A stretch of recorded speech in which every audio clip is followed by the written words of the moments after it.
de lunes. Buenas noches, José. Hola, buenas noches a todos. Buenas noches, Paco Gómez. Buenas noches. Y también a Baldomero, que lo tenemos de comodín cuando hay un problemilla. Por ejemplo, el amigo Paco Gutiérrez no ha podido venir. Y bueno, y recurro a... Sin lugar a dudas. Aquí estamos. La buena noche a los tres y bueno, vamos a comenzar. ¿Qué os parece? Antes de comenzar el programa, vamos a hablar, por ejemplo, a nivel nacional, porque importa, ¿no? La conferencia política que acaba de terminar en este fin de semana del Partido Socialista, pero antes hay un tema que personalmente me agrada, ¿no? Porque como saben ustedes, el rifirrafe, ayuntamiento, junta, ayuntamiento, bueno, eso en definitiva nos gusta, ¿no? Pues hoy se ha dado un hecho positivo, entiendo yo. Estaré o no estaré equivocado, ¿no? Pero yo creo que es positivo. Hoy ha estado aquí el delegado de Gobierno de la Junta de Andalucía, bueno, a visionar un proyecto que ya es realidad, de más de 100 y pico de trabajadores, con unos sueldos mínimos, pero trabajando, y hoy han empezado hace una semana o 2 semanas, y hoy ha venido, bueno, a visionar el tema, y ha habido un encuentro con la alcaldesa de Marbella, y en ese encuentro, según nota que nos llega del ayuntamiento, ha habido un buen entendimiento. ¿Eso qué quiere decir? Que, bueno, las cosas, las instituciones tienen que apartar, siempre lo hemos dicho, ¿no?, el tema partidista de cada opción por la que se presenta cada una, y ir por el interés general, ¿no? Y el interés general de Marbella, pues, es fundamentalmente que haya calidad de vida, que se terminen obras necesarias, etcétera, etcétera, y que cada institución cumpla con la responsabilidad que le toca. Y yo personalmente, bueno, me alegro que ese encuentro, primero, que haya tenido lugar, y segundo, que según notas que tenemos de ambos, es que ha habido un buen entendimiento. Creo que es una buena noticia, ¿no os parece, José? Claro. Perdón. A mí se me parece una buena noticia que las administraciones administren. Yo entiendo que para la pelea política, que es legítima, hay otras personas, pero que desde las administraciones no se debe hacer esa labor. La administración tiene que administrar, el ayuntamiento tiene que hacer lo que la ley le manda que haga y no convertirse en un ariete de la Junta. La Junta tiene que hacer lo que la ley le dice que haga y no dedicarse, pues, a criticar a los ayuntamientos, o da igual. Yo creo que es bueno que lo hagan. Y desde el momento en que cada cual está en su sitio y el alcalde, que es secretario general de un partido, cuando está de alcalde se da cuenta de que lo es y no entra en peleas partidistas, y es difícil, por eso pues hay gente que se plantea que no se pueden ser las dos cosas a la vez, pero en fin, yo entiendo que no todo el mundo tiene por qué estar de acuerdo conmigo en esa forma de ver las cosas, pero si alguien es las dos cosas tiene que dejar muy claro que de alcalde se habla institucionalmente y por la boca del alcalde habla el pueblo, todo él, incluso los que no le votaron. Y por boca del presidenta de la Junta, perdón por utilizar el masculino en ambos casos, pues hablan todos los andaluces, no hablan los votantes de la presidenta o los militantes del partido de la presidenta. Cuando se está en un cargo así hay que tener cuidado con las actuaciones que se hacen.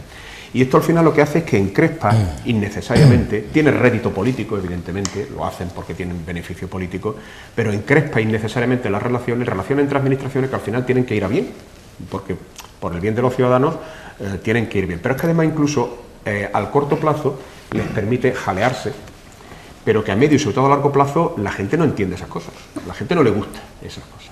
A los más implicados ideológicamente pues les gusta un poquito, ¿no? Le alegra la pajarilla, como decía mi abuelo, pero al final a la gente no le gusta ese tipo de cosas, no lo entiende, y sobre todo no lo entiende en momentos en donde las cosas no van bien, hay poco dinero público y por lo tanto hay que repartirlo y aplicarlo bien, y sobre todo además si luego se ve que hay cosas que están paradas o que no funcionan, que no andan.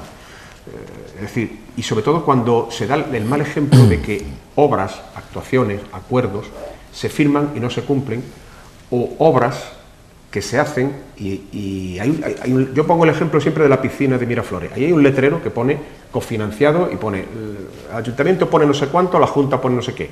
Ese letrero lleva puesto ahí 2 años, pero la piscina sigue sin abrirse. La gente se pregunta que está muy bien, que se hayan puesto de acuerdo, pero la piscina sigue cerrada. ¿De qué sirve que estén ahí diciendo sí, tal o cual? Lo cierto es que la piscina es un servicio que podía estar ya abierto, pues no se ha hecho. En este caso, en el tema de lo de la deuda, pues me parece muy bien que se pongan de acuerdo, y si puede haber un acuerdo y la Junta reconsiderar ese aspecto, la prórroga que le dio de un año, pues ponerle 2 o 3, si las finanzas de la Junta lo permiten, pues es un alivio para Marbella. A mí me gustaría que ese ahorro, que significa para Marbella que en vez de pagar X va a pagar un tercio, porque lo que plantea es pagar un 30% de lo que se plantea, me parecería bien que lo hiciera, siempre que se comprometiera que esa parte del ahorro se dedicara a capítulo 6, por ejemplo, a capítulo de inversiones, no a capítulo 1, a más personal y más personal y más personal. Es decir, bueno, pues es un compromiso, lo que me ahorro de esto lo voy a dedicar a invertir en las obras que tanto necesita Marbella. Oye, pues mucha gente nos gustaría mucho más la idea si la planteasen así.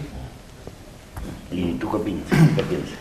La verdad es que lo último que ha dicho José Luis estoy absolutamente de acuerdo, que todo lo que sea que el Ayuntamiento de Marbella disponga de más recursos es bueno para el municipio, pero evidentemente depende para qué se vaya a usar. Recientemente se han presentado los presupuestos municipales y otra vez volvemos a que el capítulo 1 consume mucho más del 50% del presupuesto. Si eso lo trasladamos a una empresa, yo sé que lo público y lo privado no siempre cumplen los mismos requisitos o tienen los mismos parámetros, pero al final un ayuntamiento suele ser la primera empresa de un municipio. Cualquier empresa que tuviera ese reparto de partidas presupuestarias, vamos, duraría más bien poco. Entonces, si va a capítulo 6, al capítulo de inversiones, desde luego sería algo muy positivo, porque desde luego en Marbella hay muchas cosas que hacer, hay muchas cosas que arreglar, cada día vamos un poquito mejor, pero evidentemente hay muchas cosas que hacer, y por ejemplo, una de las partidas de inversión a la que yo destinaría mucho más recursos desde el Ayuntamiento de Marbella sería la promoción turística de Marbella. No es razonable que un ayuntamiento como el de Marbella tenga para promoción turística un año completo 80.000 euros de presupuesto. Sí, sí. ¿80.000? 80.000, ha sido el año pasado, ¿verdad? El año pasado sí. El año pasado. Este año sube.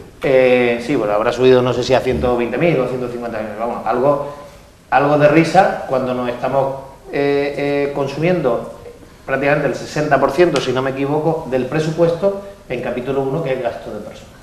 Eso es, desde mi punto de vista, un contrasentido, cuando todos tenemos que reconocer que la primera industria de nuestra ciudad es el turismo, tanto el turismo puro y duro como el residencial. En cuanto a ese buen entente de la Junta con el Ayuntamiento, hombre, la pena es que no sea mucho más frecuente. También esto, pues bueno, como es una noticia positiva, los dos están de buenas, están con un buen entente, porque es una medalla, es una noticia positiva que beneficia a los dos partidos. Seguro que estamos hoy a lunes, seguro que antes de que termine la semana tendremos algún rifirrafe entre la Junta y el Ayuntamiento, y el Ayuntamiento y la Junta. Entonces, yo entiendo que eso es el juego político, que son las reglas de juego, pero bueno, es que las reglas de juego quizás deberíamos... Eso no lo entiende la gente, Paco. Ir pensando, exactamente, eso lo entienden los políticos, pero el ciudadano creo que reclama una mejor sintonía, sobre todo en estos tiempos que corren de tanta dificultad y de recursos tan escasos. Creo que debería haber un poquito más de cordura, la palabra solidaridad no es la más correcta para esto, bueno, yo voy a ceder aquí un poco en mis pretensiones y tú vas a ceder aquí otro poco, y de llegar a un acuerdo para que los escasos recursos que hay se destinen a cosas que realmente hacen falta. Espero que este buen entente siga, pero ya te digo que me sorprendería que antes del final de semana no hubiera algún rifirrafe entre el PP y el PSOE por algún motivo. Ten en cuenta que la persona que ha estado en Marbella es el delegado de gobierno de la Junta de Andalucía en Málaga. Quiere decir que coordina todas las delegaciones de la Junta en nuestra provincia, y por eso tiene su importancia. Lo que sí que es verdad, y antes de que pasemos a otro tema, sí me gustaría recalcar, es que ese plan que ya se puso en marcha, y ahora creo que es la segunda partida, de parados de larga duración y demás que se están incorporando, aunque sea durante un periodo corto de tiempo, más que por el dinero que puedan ingresar, que también es importante, es porque yo creo que cuando una persona lleva 1 año y medio, 2 años, 3 años sin trabajar, corre el riesgo de empezar a sentirse inútil. Y que me perdonen si alguno se ofende, pero creo que se corre ese riesgo. Y el que hagan algo, tengan un trabajo, aunque sea durante un corto periodo de tiempo, creo que es algo muy positivo para que ellos se sientan útiles y con una mejor predisposición de cara a después encontrar un trabajo definitivo. Hablando de eso, perdón, el viernes leí que se había presentado un estudio que han hecho un equipo de psiquiatras de la Comunidad de Madrid, de las universidades madrileñas y de los hospitales, donde diagnostican y señalan el síndrome del paro de larga duración. El nombre es mucho más complicado, pero el titular periodístico fue ese, lo leí con atención, y describe precisamente la sensación que tiene una persona de una cierta edad que lleva 4 años parado, que ha echado currículum, que se ha presentado en todas las empresas, que anda desesperado y que no encuentra trabajo. Y que se van añadiendo además las tragedias familiares de que la mujer que está no sé cuánto pues tal, el niño, el hijo que también, la hija que se tiene que vivir a casa, y es un síndrome que además está ya diagnosticado. Y que además es doloroso, que además genera problemas de carácter familiar, rupturas familiares, irritabilidad, insomnio, etcétera, etcétera, que es verdad, que es un grave problema. Es decir, la gente necesita trabajar algo, aunque sea no de forma continuada, pero necesita, porque es que el equilibrio emocional de la gente peligra. Baldomero, sí, tu opinión sobre el tema. Muy rápido, yo decir al hilo de lo que habéis comentado, tanto Paco como José Luis, yo lo que peor llevo en este periodo en el que dejé la enseñanza y me dediqué a la política es precisamente eso. No os podéis ni imaginar, mira que yo no llevo la responsabilidad de empleo, digamos, pero van a verme, porque claro, eres del pueblo, te conoces, y yo realmente a mí se me sigue haciendo un nudo, y es que no sé lo que decirle, y es que por lo menos los tienes que escuchar. No os podéis imaginar los dramas familiares que tienen encima, ¿no? Y como no servimos para engañarlos ni para marear la perdiz, pues le tenemos que decir: mira, existe esta posibilidad, esta otra, esta posibilidad que viene de la mano, ahora en este caso concreto de la Junta de Andalucía, pero antes ha venido del Ayuntamiento, o sea, ya sabéis que hay 2 partidas, pues vienen un poco a paliar esta situación, ¿no? Y el otro día, como yo ahora estoy también en el Palacio de Congreso, allí se le están dando ya los cursos de formación, el tema de prevención de riesgos laborales, y salían con una ilusión tremenda. Eran 6 meses nada más, pero me decían: pero es que esto no te puedes imaginar, no solo es el dinero, que es poco el que se le paga, pero es la alegría que vuelve a entrar en la familia. Y entonces yo no quiero dramatizar con esto, pero es que es la realidad. Y que son útiles a la sociedad. Es que son útiles a la, exactamente, y además no veas cómo trabajan. Que no se me arrincona. O sea, es que se comen el tajo, digamos, ¿no? Sea pintando, limpiando, lo que sea, ¿no? Y dime. Hoy había una, no sé si el nombre es cuadrilla, en el Parque de la Alameda esta mañana trabajando, y la verdad es que yo no sé si los de la delegación correspondiente iban al mismo ritmo que iban estos, y con la cara de felicidad, de alegría, con el buen talante que estaban trabajando. Pequeños grandes comentarios sobre ese tema, sí. que nos los vamos a reservar, porque es que no quiero que se nos vaya el tiempo. No, pero no has hablado el tema del encuentro. Eso. Ahora voy ¿Tú ya. crees como miembro de la corporación? Bueno, no, porque si hablo aquí... No, ya está, pero no me mato. ¿Tú detectas que este encuentro puede servir para acabar con estas situaciones, si me permiten, estúpidas, por no decir otra cosa? Absurda, venga, vamos a dejarlo ahí. ¿Puede servir este encuentro? Decir que sigo estando de acuerdo con mis 2 compañeros, con los 2 contertulios, contigo también seguro, con relación a que hay que separar realmente lo que puede ser la discusión política de los propios partidos políticos. Eso entra dentro de la estrategia. Vendría bien o no nos vendría mal que eso lo fuéramos arrinconando hacia el periodo electoral, porque es inevitable, y aunque yo diga aquí otra cosa, eso va a salir. Pero ahora lo que tenemos que hacer es gestionar el ayuntamiento y gestionar la Comunidad Autónoma de Andalucía. Por eso el subdelegado el delegado del gobierno en Andalucía, en Málaga, viene representando a todo un gobierno andaluz. Pero subdelegado no es. El delegado del gobierno en Málaga, exactamente. Viene, como digo, representando a lo que es el gobierno de Andalucía, que ahí, como dice también José Luis, los han votado PP, PSOE, tal, es decir, y se conforma un gobierno. Y se da la misma circunstancia aquí en Marbella. A la alcaldesa tiene que representar a todos los que la han votado y los que no la han votado. Entonces, parecería absurdo que no se pusieran de acuerdo en cuestiones tan importantes como el bienestar para los ciudadanos de Marbella. Y hacen bien, uno representando a la Junta y la otra persona representando a Marbella, que hayan hablado del tema del hospital, yo sin abrir mucho frente porque si no, no terminamos, de los colegios y institutos que quedan pendientes, de los centros de salud, de la deuda histórica. Y ya aquí ya señalo esto y ya me paro, y es: todo este problema surge porque en el periodo maldito de Gil, que dejaron de invertir ese dinero, porque además, entre otras cosas, no se fiaban, ya lo dijimos, entre otras cosas dicho, resulta que Marbella se perjudicó cuando Marbella sigue, dicen que es el 8% del Producto Interior Bruto de Andalucía, es decir, metemos muchísimo dinero, claro, no se recibe nada, no se invierte nada, y ahora tenemos este problema. Pues lo normal es que un ayuntamiento como el de Marbella le reclame a la Junta: oiga, incluya los presupuestos de la Junta, por favor, determinadas partidas que hacen falta, no para el partido político gobernante, sino para los ciudadanos. Y en eso estamos. Parece que hay acuerdo, y yo espero que no haya discusión a partir de la semana que viene. Espero que haya, y por lo menos el tiempo que lo deja todo claro. Claro, ha habido, ya os adelantamos que otra vez volveremos a llevar a pleno en noviembre, pues cuestiones relativas a inversiones, ¿no? A ver si se apoya por la totalidad, y luego allí también en Sevilla se aprueba por todos los grupos políticos. Sí, eso es lo que... Has dicho una cosa cuando se dice de que no se fiaban. En la época de Gil no es que no se invirtiera, sí se invirtió. Lo que pasa es que hubo anécdotas de todo el estilo. Hubo dos cosas. Una, el tema de las subvenciones.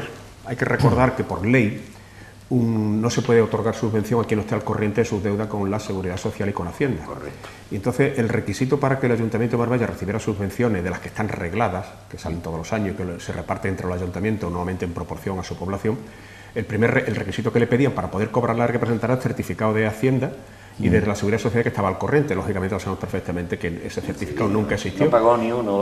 Ni uno. Y entonces pues hubo subvenciones, yo me acuerdo en materia turística, en materia de educación, etcétera, que bueno, se perdió. Ese dinero pues volvió otra vez a las arcas de la Junta porque el Ayuntamiento no podía cobrarlo, porque no aportaba, porque el interventor de Hacienda decía que ni hablar, no se libraba. Y luego hay una anécdota que esa la padecí yo personalmente, y tú también, estábamos nosotros en el Guadalpín, cuando se iba a construir la ampliación del instituto, el plató de televisión y el gimnasio, etcétera, etcétera, pues se firmó un convenio, se firmó con Gil, en la cosa final ya dice, bueno, vamos a ver si ya. Se firmó un convenio por la cual la Junta anticipaba la primera parte, es un presupuesto de unos 1,5 millones de euros, y le anticipó el 20%, 300.000 euros, para que contratasen al proyecto técnico. Bueno, el Ayuntamiento contrató el proyecto técnico y luego cuando el arquitecto fue a cobrar dijeron que no había dinero, los 300.000 euros se perdieron. Me acuerdo el chaval aquel joven, no me acuerdo si se llama Guillermo Prieto Ibarra Negaray. Ese no cobró y se quedó con el presupuesto y dijo, el proyecto, dice, no lo entrego. Claro. Y en el colegio de arquitectos se quedó bloqueado y al final, después de un lío jurídico, la Junta tuvo que volver otra vez a habilitar otros 300.000 euros para poder pagar a este hombre, rescatar el proyecto e iniciar la obra 2 años después.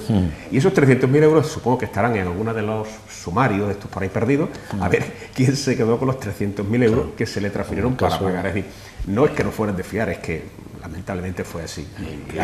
Y el Gobierno de la Nación le transfirió para políticas de empleo, entonces eran pesetas, algo así como 200 millones de pesetas, que ni siquiera llegaron a tener reflejo en la contabilidad. Que igual parte de esos 300.000 euros fueron al caso Monteverde, que esos proyectos que se pagaban que después no existían, ¿no? Por ahí parece que va la investigación del caso Monteverde, de los famosos, yo recuerdo... 7.000 millones de pesetas. 7.000 millones de pesetas, es decir, que es uno de los desfalcos más gordos, lo del caso Monteverde es un escándalo, ¿no? Yo recuerdo además una imagen que también viene bien que lo recordemos, porque no sé, parte de culpa tuvimos todos los ciudadanos, donde se creían de verdad aquellos proyectos. Yo recuerdo que cuando se presentó la isla, la isla artificial que se iba a hacer delante del Marbella Club y que al final, pues bueno, ¿saben qué quedó? Y yo recuerdo el proyecto y vi allí al señor Monteverde presentando un dibujito de colores con una isla sorprendente, o cuando presentó el puerto deportivo nuevo, que a mí me sorprendió, digo, me suena esto a conocido, claro que es conocido, el puerto de Miami, es una fotografía trucada del puerto de la zona deportiva, la reconversión de los antiguos pantalanes de Miami, Miami-Dade, para hacer una zona recreativa, etcétera, etcétera. Era una foto.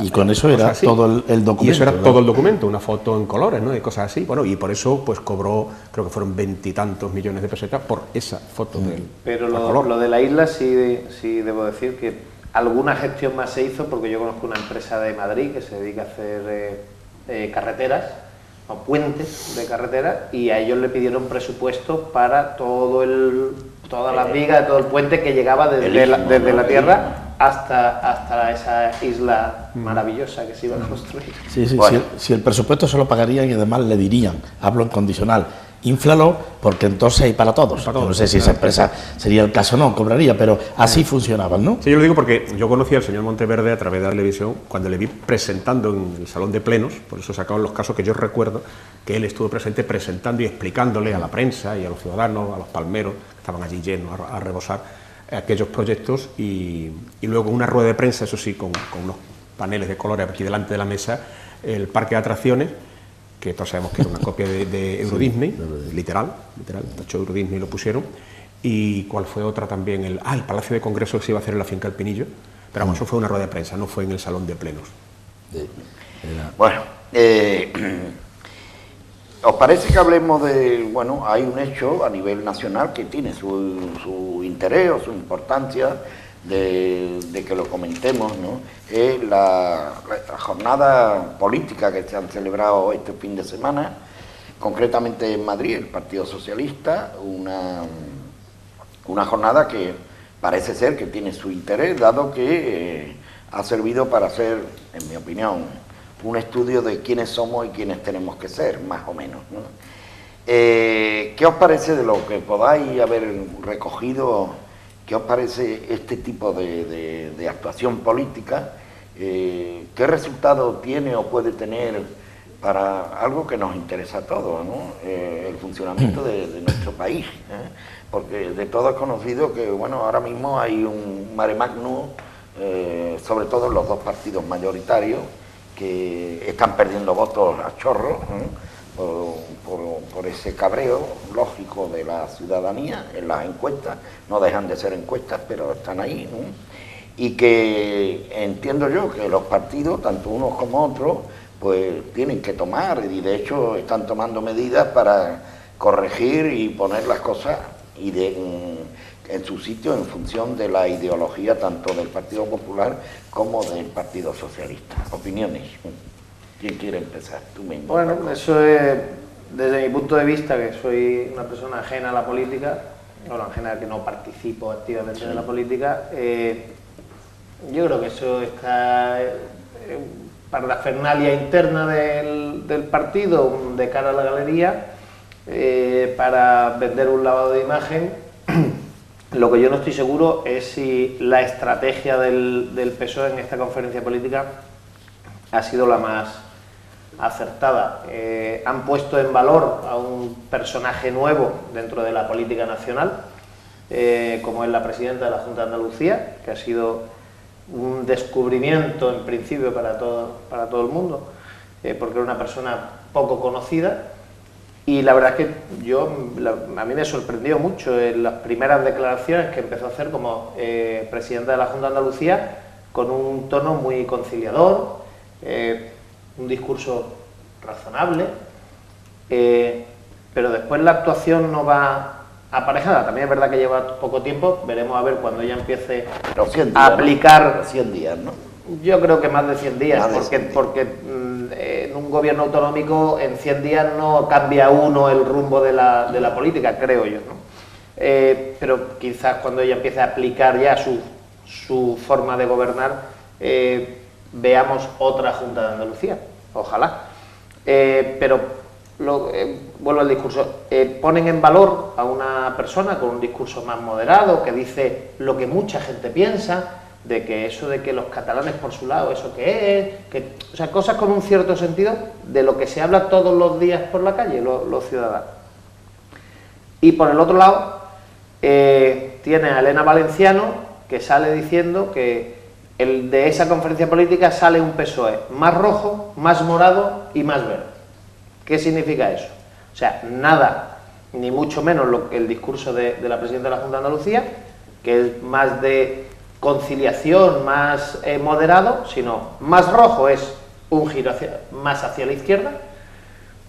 Yo creo que se equivocan porque sus votos no han huido hacia la izquierda, más bien han huido hacia el centro o centro-derecha.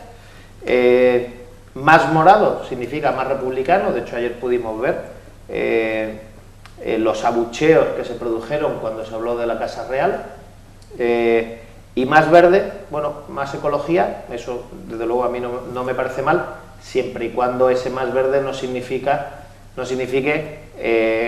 una negativa a cualquier proyecto de desarrollo, como por ejemplo está pasando en Andalucía con el tema de los campos de golf, que si siguen adelante con lo que han comunicado desde la Junta, no se volverá a construir un campo de golf en Andalucía. La prueba de que un campo de golf es bueno es que es la hectárea de regadío que menos agua consume. Es por hectárea lo que más puestos de trabajo genera. No hay ningún tipo de agricultura que genere más. Y después son magníficos cortafuegos, que pasó en el incendio que tuvimos aquí el verano pasado. Muchos campos de golf hicieron de parapeto para las casas, para que el fuego no llegara a esas casas. Y por esa grande superficie que no habían arboledas. Y que además están regados, ya. Entonces están húmedos. Después, otro desde mi punto de vista, otro contrasentido, es que aquí se fue muy estricto con la presentación de los avales para esas primarias entre comillas, que se hicieron aquí en Andalucía, y dejaron fuera al alcalde de Jun porque no le aceptaron unos avales que se habían presentado por internet, creo recordar. Y ahora lo que dicen es que no, vamos a abrir el partido más, lo vamos a democratizar más aún y vamos a bajar los avales a un 5%. Hombre, si hace 6 meses o 5 meses ha hecho lo contrario. Cosas que no se entienden. Otra vez la presidenta de la Junta de Andalucía habla de todos juntos, de unión, y en el discurso de clausura Rubalcaba le dice a Pere Navarro del PSC que esto lo vamos a hacer juntos el PSC y el PSOE. Vamos a ver, si el PSC lo que está diciendo es sí al derecho a decidir solo por los catalanes, que eso va contra la Constitución, pues son cosas que no se entienden. Entiendo que hay muchas cosas internas entre el PSC y el PSOE que no conocemos y que los llevan a este tipo de discursos, pero no tiene sentido que se diga una cosa y a los 10 minutos se diga lo contrario. Y después a mí me hizo mucha gracia la frase, que la verdad es que está muy conseguida. Rubalcaba, a la gente le puede gustar o no, pero la verdad es que es una persona que se expresa bastante bien y muy ágil de mente, ¿no? Perdón, y la frase fue, creo que dijo algo así como el PSOE ha vuelto, ¿no? Y es verdad que el PSOE ha vuelto, porque si uno miraba allí, la gente que estaba sentada son los de toda la vida: Rubalcaba, Pachi López, Jáuregui, etcétera, etcétera, etcétera, ¿no? Por concluir, la conferencia política del PSOE, de cara a la galería, creo que no han resuelto sus problemas internos, pero por la otra parte creo que el PP, en ese acto que ha tenido también durante el fin de semana, tampoco han terminado de arreglar sus problemas internos. En Córdoba, ¿no? No, en Madrid. En Córdoba fue la interparlamentaria Y al final es lo que tú dices, Pepe. Esos rifirrafes internos y ese desgaste de los grandes partidos está llevando a que partidos más pequeños, con un discurso más cercano al ciudadano, como puede ser UPyD o Ciudadanos, estén teniendo... O Izquierda Unida también. O Izquierda Unida, estén teniendo unos crecimientos, pero si uno compara el crecimiento de UPyD o de Ciudadanos, comparado con el de Izquierda Unida, no hay color, O sea, porcentualmente son crecimientos muchísimo mayores, y eso es algo que yo creo que si yo perteneciera a la ejecutiva de PSOE o PP, yo es algo que tendría muy en consideración, porque, bueno, mira lo que ha pasado en Asturias. Han dinamitado el gobierno asturiano por incumplir un acuerdo con UPyD. Muy bien. Bueno, por concretar. Yo creo que efectivamente esta conferencia política tenía que hacerse y se hizo. Esto entra dentro de la estrategia de los partidos, porque además cada vez falta menos tiempo. Para la europea en el 2014, para las municipales del 2015 y supuestamente, si no la adelanta el presidente Rajoy, para el 16, para las nacionales. ¿Tenían que hacerlo? Lo tenían que hacer. Deciros que se sacaron varias conclusiones. Ayer se frotaban las manos los del Partido Popular porque vieron lo que vieron. Y creo que voy a relatar un poco lo que allí se vio. Esto no es un comentario partidista, esto yo creo que es el análisis, y además el Diario del Mundo también lo recoge, ¿no? En primer lugar, se puso de manifiesto que no hubo consenso con el problema catalanista, con la secesión, y eso, bueno, pues quedó ahí, se tocó, y como dice Paco, por una parte, los mismos que aplaudieron de forma muy fuerte a Susana Díaz cuando dijo que teníamos que estar todos unidos, tal y cual, ahora resulta que aplauden también, no sé, los mismos, de luego, a nivel de, con un sonómetro, tú coges la medición de esto, de los aplausos, un aplausómetro, y ves que prácticamente pues tuvo el Pérez Navarro, tuvo mucha acogida. Bien, ahí hay algo que todavía lo tienen que solucionar. Entre ellos, eso cerramos ayer en falso. Eso no se cerró tampoco, no se habló de la fecha de las primarias, ya hay discusiones, ya hay presiones, y aquí sí me voy a parar un poco, porque fijaos, si esto no lo aclaran pronto, lo de las primarias, hay quien dice que hay que esperar a las europeas, que en función del resultado las adelantarían o no, adelantarían siempre después de las europeas, ¿no? Y forzarían la fecha. Resulta que nos podemos dar con las circunstancias, porque si es Rubalcaba, bueno, ya tenemos el candidato. Lo que pasa es que Rubalcaba ha sacado el peor resultado de los posibles desde el año, en fin, desde que está el PSOE fuerte, ¿no? Y eso es un problema. Pero si no va Rubalcaba, desde mi punto de vista, van a tener un problemón. Con Rubalcaba un problema, pero con otro candidato o candidata un problemón. Porque van a tener escasamente, como destaca el periodista, un año para prepararlo. Ponía el ejemplo de Zapatero, que decía que había tenido 4 años para él prepararse su candidatura. Es que, yo digo, si no es Rubalcaba, como aparezca uno nuevo de estos o una nueva, que ahora comentaremos el tema de Susana, va a tener escasamente un año, claro. Eso al Partido Popular le viene muy bien, porque es que por muy aparato que tenga, por muy bien que esté, de luego los problemas internos y con un año escasamente no hay forma de formar a un líder. Y por está muy complejo. Exactamente. Y por terminar ya, por apuntar varias cosas, concretamente el tema de Rosadía, de Susana Díaz, bueno, a se le escapa que el 40% de los votantes del PSOE, que junto con la Comunidad Valenciana también sí, y bueno, alguien estaba diciendo por ahí que se estaba posicionando, ¿no? Podría ser la sorpresa, ¿no? Eso cambiaría también mucho el tema, no solo a nivel nacional, sino autonómico, ¿no? Y luego yo ya casi me paro aquí porque había 2 o 3 ideas más que tenía aquí apuntado, pero por no extenderme más, decir que así está la cuestión, y yo creo que se ha cerrado en falso, y que esta situación ahora mismo lo que hace es parar un poco a la espera de que haya nuevos acontecimientos, ¿no? José Luis. Bueno, una aclaración previa, y es que en el PSOE, desde los finales de los 80, no se hacen este tipo de reuniones con carácter publicitario, sino que es un compromiso orgánico. Es decir, esta no es la primera, ni va a ser la última conferencia que se celebra en los periodos intercongresuales. Es decir, en el Partido Socialista se funciona por congresos, no es un partido presidencialista, no es un partido digital, es un partido donde los congresos federales deciden todo, desde su secretario general hasta en la última coma del programa.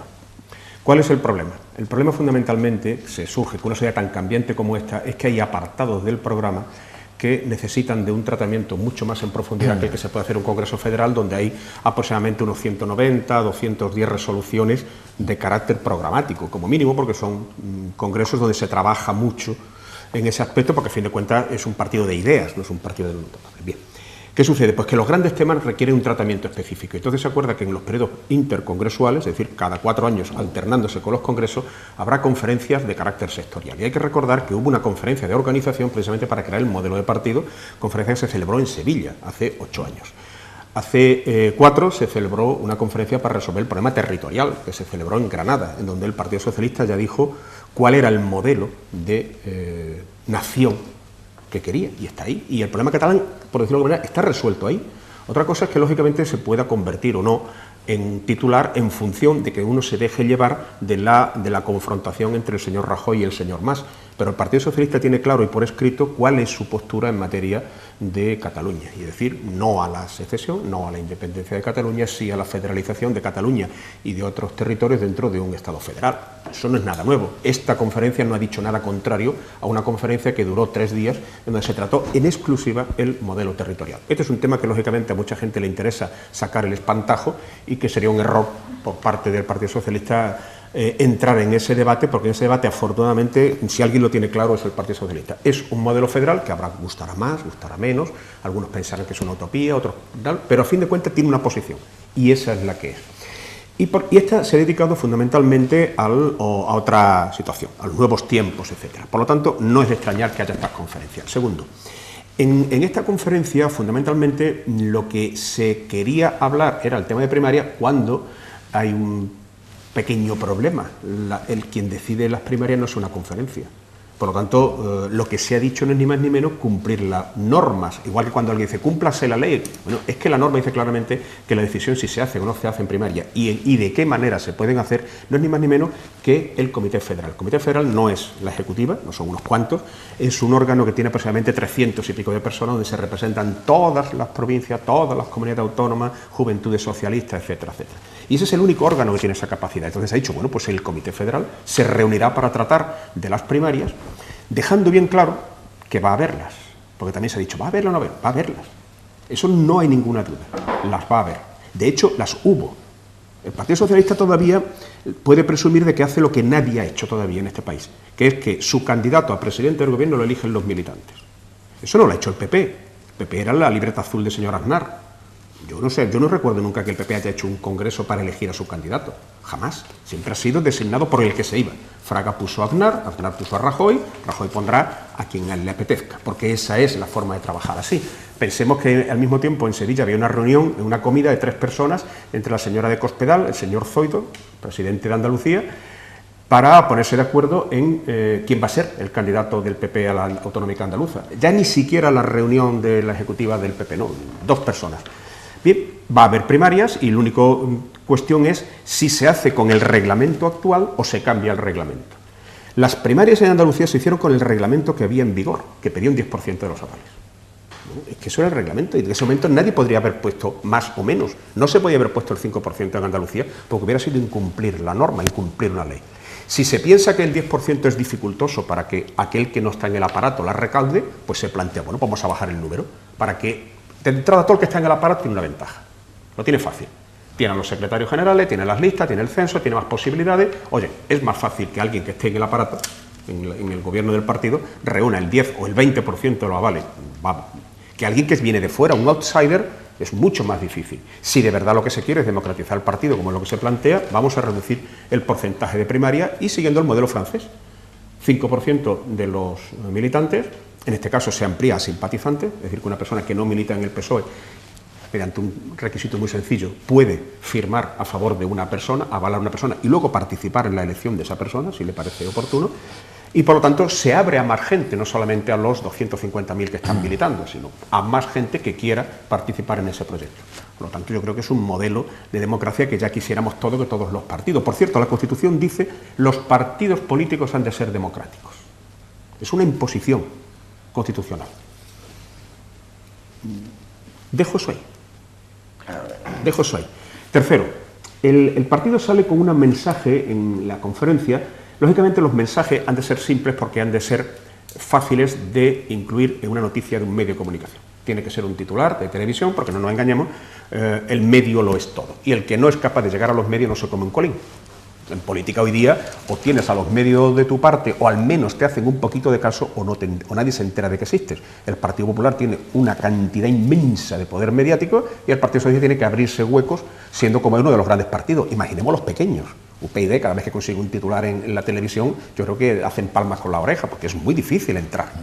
Porque además los grandes medios o son públicos dominados por el gobierno o son de grandes empresas, de grandes corporaciones que tienen sus simpatías evidentes. No vayamos a creer eso. Bueno, y entonces han utilizado el titular de, que lo dijo Valenciano, más rojo, más verde y más morado. Aclaro, En primer lugar, lo de morado no es por ser republicano, sino por feminismo. Es el color del feminismo.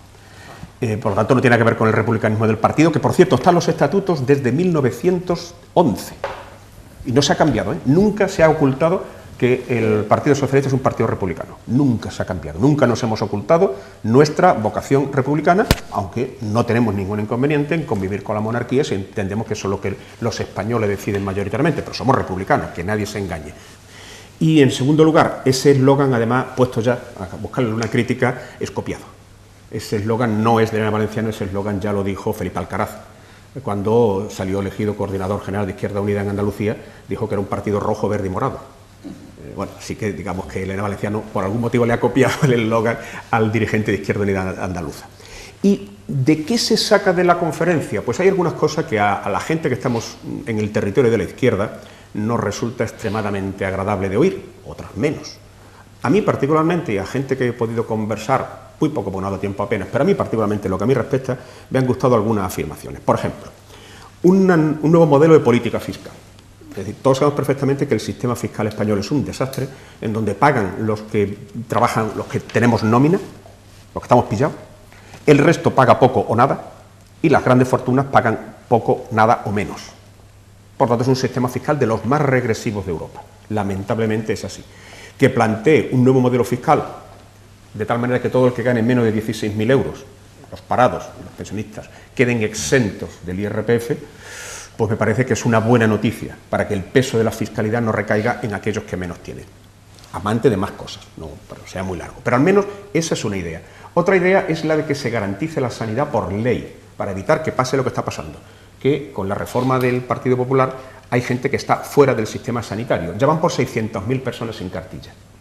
A este paso puede haber más. Es decir, que por ley volvamos a la ley de sanidad de Ernest Lluch, y es que la sanidad es un derecho universal al que tienen derecho todos los que vivan en España.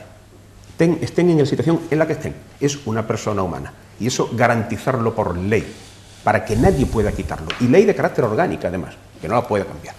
En tercer lugar, hay una resolución muy importante a mi juicio, porque lógicamente es algo que me afecta directamente, en favor de la escuela pública, de la enseñanza pública, gratuita y universal. Con los tiempos que corren creo que no es baladí decir esto. El ataque que estamos padeciendo en la enseñanza pública es tan grave que realmente se necesita un contraataque fuerte para reconstruir lo destrozado. Y cuarto, algo que a mucha gente nos agrada, y es que de la gente incluso que hemos estado luchando por esta idea. Yo por primera vez en 35 años me gratifica ver que se va a denunciar el concordato con la Santa Sede. El PSOE, si llega al gobierno, va a denunciar el concordato y va a decir, ese concordato hay que revisarlo. Y lo primero que hay que hacer es denunciarlo, es decir, queda sin vigencia por una de las partes y nos volvemos a sentar a negociar. Y a negociar un nuevo sistema que no sea tan favorable para la Iglesia Católica como lo es actualmente. Y yo sé que, lógicamente, para los católicos eso les va a molestar, pero bueno, mire usted, es que los no católicos, que somos muchos, más que los católicos, pues pensamos que en la situación de privilegio de la Iglesia Católica ya está bien y que corresponde un nuevo sistema de relación con la Iglesia Católica. Y no vamos a irnos al modelo cubano, no vamos a hacer aquí, que no nos asusten, que no vamos a quemar iglesias, ni cosas por el estilo. Yo me conformo con el modelo francés, por ejemplo. Pero como eso para algunos puede ser, bueno, pues a lo mejor hasta radical, pues me conformo con el modelo alemán, con gobiernos demócratas cristianos. El modelo alemán. Ya está, fíjese qué poco pido.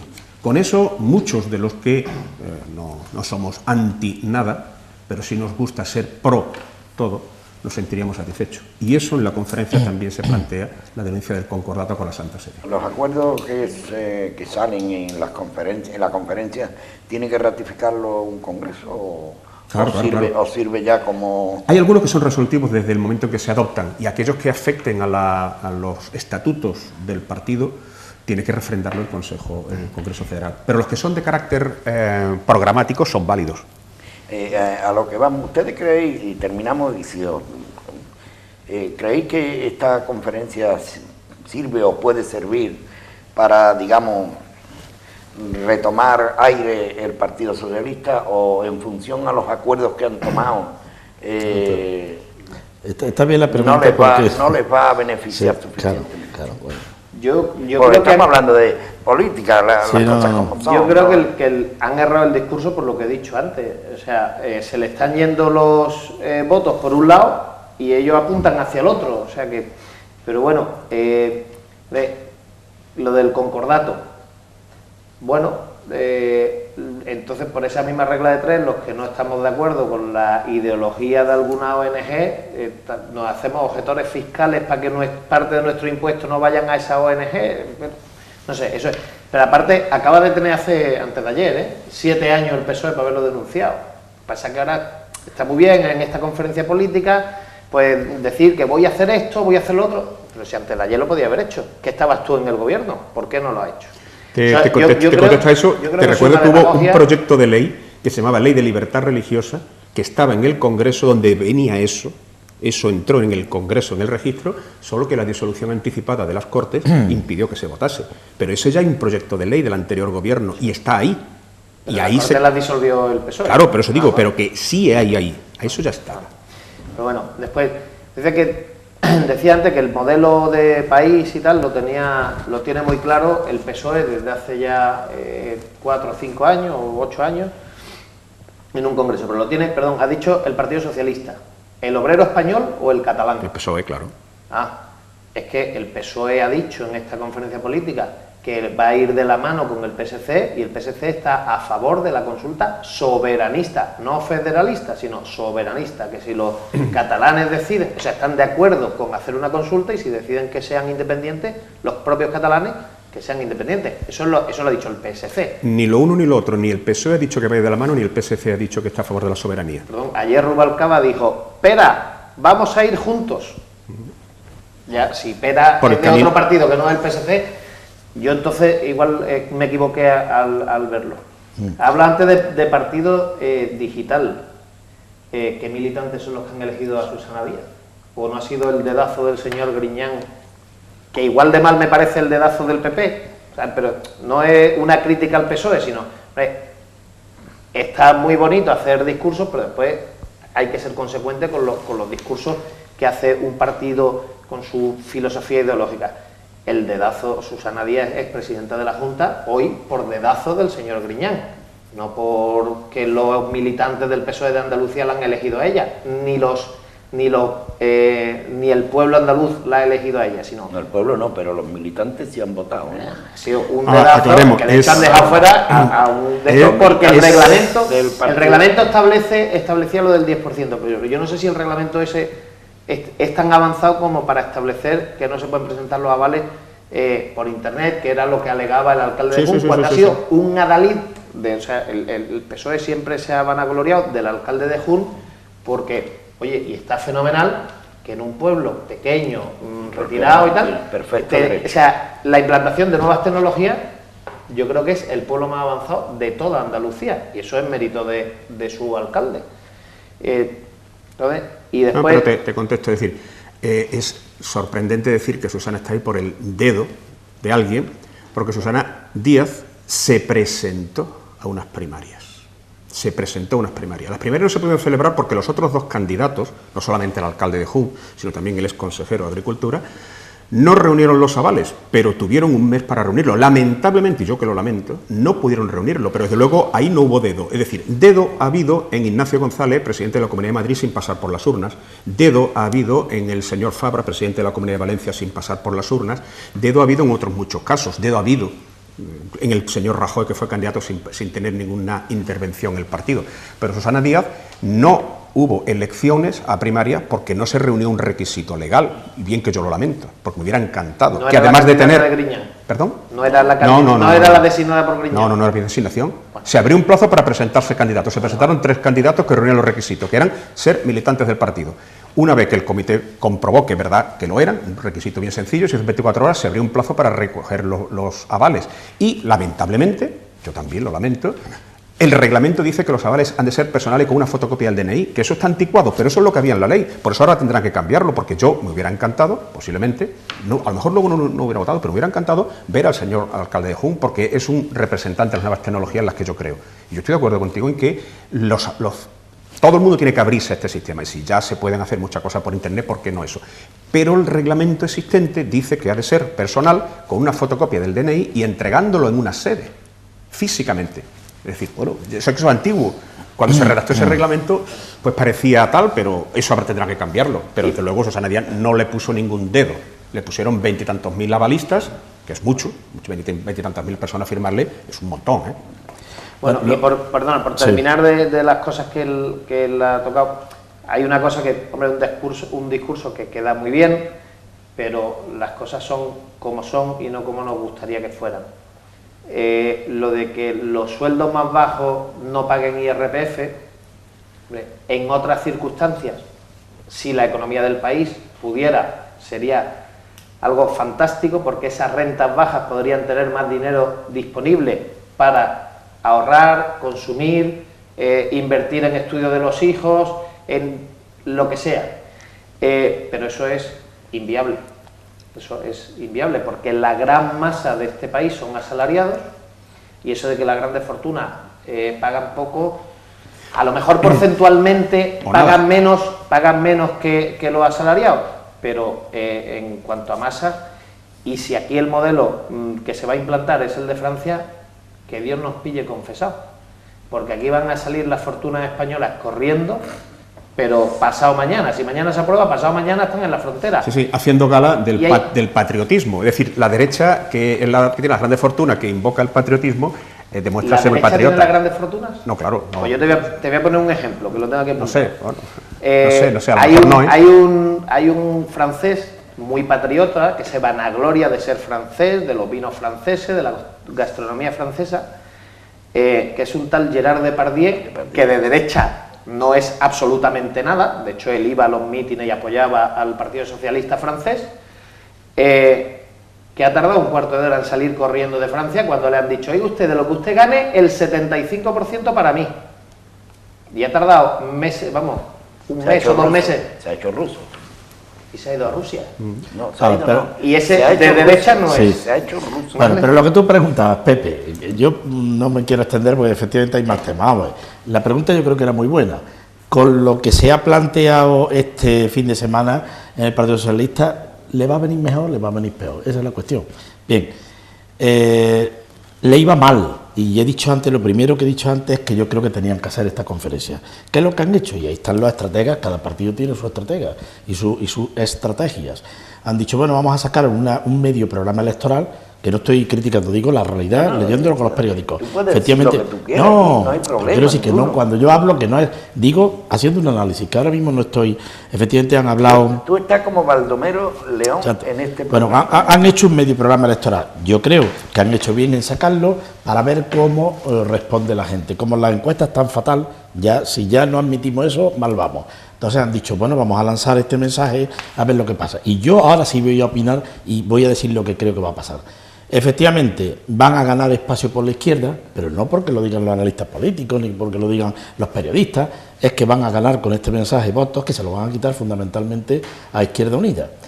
Y desde luego van a perder definitivamente el centro, porque en este país sigue habiendo un perfil muy claro donde no le gusta que se vaya en contra de la monarquía, por muy lícito que sea. No le gusta que se vaya en contra de la Iglesia, porque las personas son las que son. Somos 40 y tantos millones de personas. Cuando pasen 60 años, a lo mejor aquí pero somos... Perdóname. Y ahora no es PSOE ni PP ni nada que se le parezca. El sentir general de la ciudadanía con respecto a la monarquía está en horas bajísimas, no baja, bueno, bajísimas. Y ahí no tiene nada que ver bueno, ni PP ni PSOE. Luego, cuando vaya la gente a votar ya veremos a ver. Entonces, ¿qué es lo que han hecho? Mandar ese mensaje, ¿vale? Y la gente en su casa con su voto dice, espérate, a ver, esto y esto, bien, de acuerdo, ya tengo decidido el voto. Y repito, es probable que al escorarse a la izquierda, que además también Elena Valenciano lo ha dicho, cuando vamos a salir más rojos, aparte de los otros colores, está claro que se han escorado, le van a tocar a Izquierda Unida, pero van a perder también por el centro.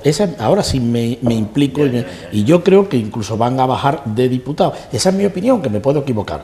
Pero han hecho muy bien en retratarse y en decir Esto es nuestra ideología, este es nuestro programa y esto es con lo que nos vamos a presentar. Yo creo que ahora la han sacado, vamos a ver ahora las encuestas, dentro del SIS sacarán, y ahora ya veremos a ver cómo resulta el asunto. A lo mejor hay un pequeño vaivén ahí, ya veremos a ver lo que pasa. Pero siguen teniendo un gran problema, aparte de las ideas y del programa electoral, el tema del candidato o la candidata. Es un problemón. Entonces, hasta que no lo resuelvan, no tendremos todavía datos más seguros de lo que puede ocurrir. Pero yo creo, en mi opinión, que que van a bajar de diputados. Esa es mi modesta opinión. Yo estoy totalmente de acuerdo con Baldomero, porque la gran masa de ciudadanos está más cerca del centro que de los extremos. Los extremos, tanto la derecha como la izquierda, están muy radicalizados y creo que cada vez son menos. Es verdad que la extrema izquierda, con estos momentos de crisis, ha surgido un movimiento que quizá haya crecido algo, pero en proporción a la gran masa de votantes, los que hacen ganar o perder elecciones están en el centro, que unas veces se van un poco a la derecha y otras veces se van un poco a la izquierda. Esa gran masa de indecisos o de votos flotantes está en el centro, no está en los extremos. Y yo creo que Baldomero está muy acertado en su análisis, pensando en que irse hacia la izquierda es verdad que le va a recoger votos a Izquierda Unida, o le puede recoger votos a Izquierda Unida, pero yo creo que por cada voto que recupere yéndose más a la izquierda, pueden perder 1, 2 o 3 de ese centro que se están desplazando. Que no quiere decir que a lo mejor ese votante le vaya a votar al PP, ese de centro-izquierda, pero igual se queda en su casa. Bueno, yo no hago futurología, para eso están los periodistas, pero yo hago análisis de lo que sí sé que es la historia, y digo que, por ejemplo, en las anteriores elecciones el PSOE perdió aproximadamente 1 millón de votos, según el análisis sociológico hecho, por cierto, por el CIS y sobre todo por la investigación del catedrático de Sociología Electoral de la Autónoma de Madrid, en donde dijo que había perdido aproximadamente 1 millón de votos hacia la izquierda. Los perdió en las últimas elecciones porque se consideró que las decisiones del gobierno de Zapatero habían sido decisiones de un gobierno conservador, de un gobierno de centro o de derechas. Y el discurso es, pues esa es la desilusión, porque esas decisiones se adoptaron en el famoso mayo, donde se pusieron las primeras medidas para acabar con la crisis. El electorado natural del PSOE no las entendió porque eran decisiones propias de un partido de derechas. Por cierto, dicho sea de paso, yo también estoy en parte de acuerdo con ese análisis. Pero bueno, perdió 1 millón de votos hacia la izquierda. Perdió aproximadamente 700.000 votos que fueron al otro lado del espectro político. Y efectivamente, prácticamente muy pocos fueron al PP, y los pocos que fueron al PP, curiosamente, lo fueron en Cataluña y en Andalucía. El PP ganó votos a costa del PSOE en Cataluña y en Andalucía, en 2 sitios donde el PP tiene un perfil más moderador, más centrista. Tanto en Cataluña como en Andalucía, los PPs de ambos lados, sus líderes incluso, son gente que saben acercarse al centro. Pero donde perdió los votos el PSOE fueron 3 millones de votos que se quedaron en casa.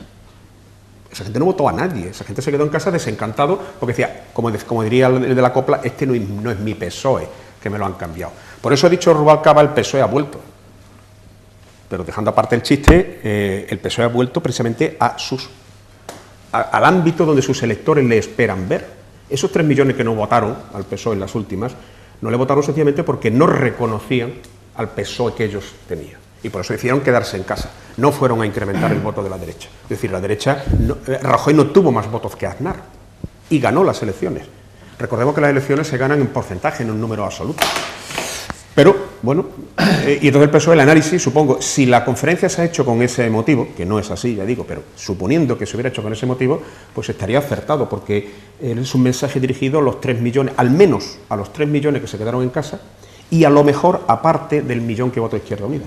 Pues ya tenemos. ¿Tú estás de acuerdo conmigo en que el mejor dirigente que ha tenido el PSOE en la reciente historia de la democracia ha sido Felipe González? Sin duda. No se ha vuelto de derecha ese hombre, ¿no? No. Pues él ha criticado abiertamente ese giro a la izquierda y defiende posiciones más moderadas. No, en absoluto. Yo he escuchado entonces a otros. No, vamos, yo he escuchado que además me he bajado la intervención, la que escrita, lo que haya dicho en un pasillo, la que se leyó en el plenario la tengo y no. Yo no hablo de la conferencia, sino su actuación últimamente, en las últimas declaraciones que ha hecho en los últimos meses, Él es de la opinión de ser más moderado, más con la Constitución, más... Ay, sí, pero eso nadie... Menos historias de independentismo ni nacionalismo. Insisto en que por más vuelta que le des, no va a conseguir que nadie acepte que el PSOE es proindependentista. No lo es, no lo es. El PSOE no lo es. Nadie, absolutamente ni un solo dirigente del PSOE lo ha dicho. Jamás, ninguno, porque además está... Es más, se nos acusa, en cierto modo, que la historia del PSOE es un partido jacobino, y en cierto modo lo es, porque cuando se funda sigue un poco esa estela jacobina, y desde mucha gente que vive en el PSOE, que milita en las regiones donde hay una presencia nacionalista muy fuerte, siempre han tenido ese problema, porque están en un entorno nacionalista dentro de un partido que es españolista, como se les dice allí. Pensemos, no digo ya en Cataluña, pensemos en el País Vasco, y siempre la seña de identidad del PSOE en esos sitios donde hay una zona nacionalista siempre ha sido precisamente eso, y se le ha criticado, y en muchos sitios no crece, por ejemplo en el País Vasco o en Galicia, precisamente porque en la frontera con el nacionalismo se para y dice, yo hasta aquí sí, el Estado federal sí, pero dentro de la unidad de España. No hay ni un solo mensaje ni de Felipe González, ni de Zapatero, ni de tal. Y luego cuando se dice de lo altibajo, yo quiero recordar también que cuando el PSOE convoca elecciones anticipadas por una crisis distinta de esta, también las pierde estrepitosamente con una persona que también que fue Almunia. Es decir, el caso de Rubalcaba no es la primera vez que esto sucede. Y esto es un proceso que en la izquierda es habitual. Es decir, sociológicamente en la izquierda en España los cambios de liderazgo tardan en asimilarlos. Y entonces, por eso es cierto que si hay primarias y se presenta otro candidato y es elegido otro candidato que no sea Rubalcaba, hay un problema de construcción de la imagen, porque la izquierda tarda en ese aspecto. Bueno, el caso de Almunia fue un poco distinto, que el partido quería a Borrell. Bueno, los militantes querían Almunia, no, y los militantes querían a Borrell. Eso es. Y de un plumazo, no voy a decir de un dedazo, pero de un plumazo se cargaron a Borrell y pusieron a Almunia. Y sacó, creo que fueron 125 diputados, una cosa así, un resultado. Ahí ocurrieron muchas cosas. No, en fin. Recuerdo que es es una forma de hablar, pero que Almunia no se lo cargó nadie, a Borrell no se lo cargó nadie. Borrell es un hombre que, si algo tiene, es que es un paradigma de la honradez. Recordemos, Borrell dimite como candidato porque dos personas que trabajaron para él en el Ministerio de Hacienda, el delegado de Hacienda en Cataluña y el jefe de la unidad de recaudación de Barcelona, fueron imputados por un juez bajo la sospecha de algo ilegal. Fíjense con la que está cayendo en este país lo que hizo Borrell, de un señor que hacía ya 8 años que había sido ministro de Hacienda, como dos que colaboraron con él, y no primeras filas, segundas filas, pero bueno, dos colaboradores suyos, habían sido imputados, él dimitió, y dimitió de lo único que era, candidato. Fíjense, si eso lo aplicáramos hoy día, nos quedábamos sin nadie. Huérfano.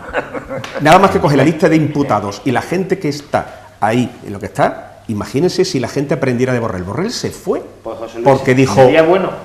Yo no... Una limpia, tanto en Valencia como en Madrid... Como aquí en la Junta de Andalucía, vendría de... En todos lados. Por cierto, en la conferencia hay un apartado interesante. A partir de ahora queda medianamente claro, antes es verdad que no estaba suficientemente claro, aunque parecía que sí, y ahora queda muy claro. Todo militante socialista que sea imputado, automáticamente tiene que dimitir, tiene que dejar los cargos, y si no es expulsado fulminantemente. Si es un cargo que no es el elegido concejal, sino que es nombrado por alguien, es cesado fulminantemente.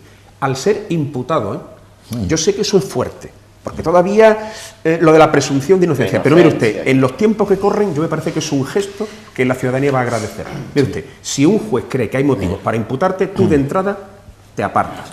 Pero, y luego vuelves. En Galicia lo te apartas. En Galicia lo tienen así, las cosas como son. En Galicia está así. Lo que falta tanto PP como PSOE, falta de meterle mano a algo tan importante como es la ley electoral.